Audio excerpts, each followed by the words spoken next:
ఆంధ్ర రాష్ట్ర సాధన కోసం తన ప్రాణాలను త్యాగం చేసిన అమరజీవి పొట్టి శ్రీరాములు గారి 73వ వర్ధంతిని గుంటూరు నగరంలో ఘనంగా నిర్వహించారు. సోమవారం డిసెంబర్ 15న గుంటూరు నగరంలోని హిందూ కాలేజ్ సెంటర్ వద్ద ఉన్న పొట్టి శ్రీరాములు విగ్రహానికి పూలమాలలు వేసి నివాళులర్పించారు. ఈ కార్యక్రమంలో గుంటూరు నగర అధ్యక్షురాలు, తూర్పు నియోజకవర్గ ఇన్ఛార్జ్ షేక్ నూరి ఫాతిమా పాల్గొని విగ్రహానికి పూలమాలలు వేసి ఘనంగా నివాళులర్పించారు.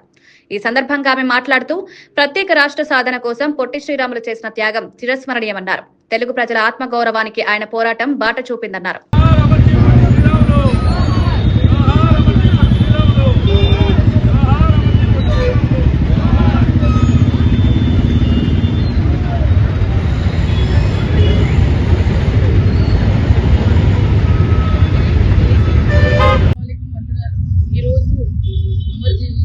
శ్రీరాములు గారిని 73వ వర్ధంతి సందర్భంగా ఆయనకి ఘన నివాళులు అర్పించుకోవడం జరిగింది.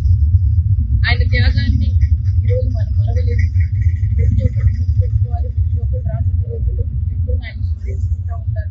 ఆయన ఆశయ సాధన ఈరోజు ఉమ్మడి ఆంధ్రప్రదేశ్ చెన్నై నుంచి, మద్రాసు నుంచి వేరు చేయడానికి ఆయన నిరాహార దీక్ష చేసి ఆయన 56 రోజులు నిరాహార దీక్ష చేసి ఆయన స్వార్థ వదిలిపెట్టి మరి ఈ రోజు త్యాగానికి మన ఆంధ్రప్రదేశ్ ఖచ్చితంగా ఆయన ఆశయాల్ని ఆయన ప్రతి ఒక్కరిని సమానంగా చూడాలి, అన్టచబిలిటీ ఉండకూడదని చెప్పి ఏ విధంగా ఆయన ఉన్నారో అది ఖచ్చితంగా మరి చేసుకుంటూ రాబోయే కాలానికి, రాబోయే తరాలందరికీ గుర్తుపెట్టుకునే విధంగా మళ్ళీ ఆయన కోసం అన్ని సేవా కార్యక్రమాలు కానీ లేకపోతే ఆయన స్మరించుకుంటూ ఉంటారు.